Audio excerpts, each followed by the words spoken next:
Comment ça va YouTube?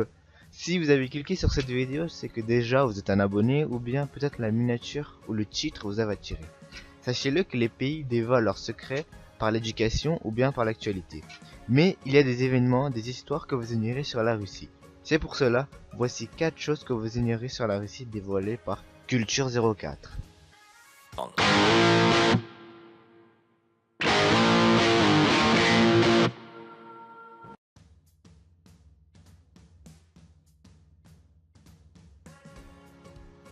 La Seconde Guerre mondiale n'est pas encore terminée dans certains pays. En effet, le Japon et la Russie sont toujours en guerre. Ils n'ont toujours pas signé de ce traité de paix suite à la déclaration de guerre russe du 8 août 1945. La raison de cette non-signature vient du fait que les deux pays se disputent depuis 65 ans les îles de Kouril, riches en ressources minières. L'achat de l'Alaska est l'acte par lequel l'Empire russe céda ses territoires nord-américains aux États-Unis en 1867 contre le paiement de 7 millions de $. Cet achat fut mené par le secrétaire d'État américain William Seward. Les territoires achetés avaient une superficie d'environ 1 600 000 km3 et constituent pour l'essentiel actuel l'État américain d'Alaska.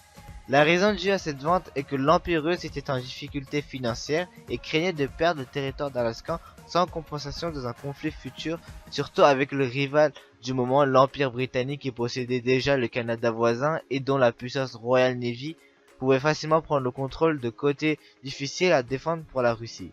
Donc, si aujourd'hui la Russie aurait dû pas vendre ces territoires-là, elle aurait fait partie du continent américain. Ça serait bizarre.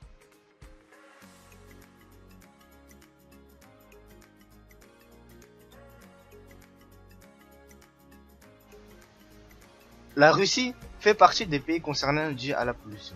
En effet, dans les montagnes du sud de l'Oural se trouve le lac Karachay. Pas bien grand et peu profond, il n'en est pas moins l'un des lacs les plus dangereux au monde. Il s'agirait, selon un rapport de l'Institut américain World Watch sur les déchets nucléaires, de l'endroit le plus pollué de la planète.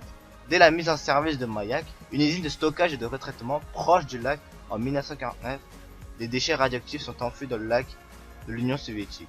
Au total, le lac a accumulé 4,4 hexabecquerels de radioactivité. Pour comparer, le catastrophe de Tchernobyl en 1996 avait libéré dans l'atmosphère entre 5 et 12 hexabecquerels. Donc regardez la comparaison qui est plutôt impressionnante. Il y a une chose plutôt incroyable, c'est que la superficie de Pluton est légèrement plus petite que celle de la Russie. En effet, la Russie a une superficie de 17 98 246 km3, tandis que la planète ne fait que 16 650 000 km3. C'est plutôt impressionnant. On pourrait même dire que la Russie est une planète due à sa superficie. N'oubliez pas de liker la vidéo, de partager à vos amis, à vos proches pour les inciter à se cultiver et à impressionner les autres personnes. Et la suite continue à partir de 20 likes. Et à partir de ces likes là, je ferai la nouvelle vidéo demain.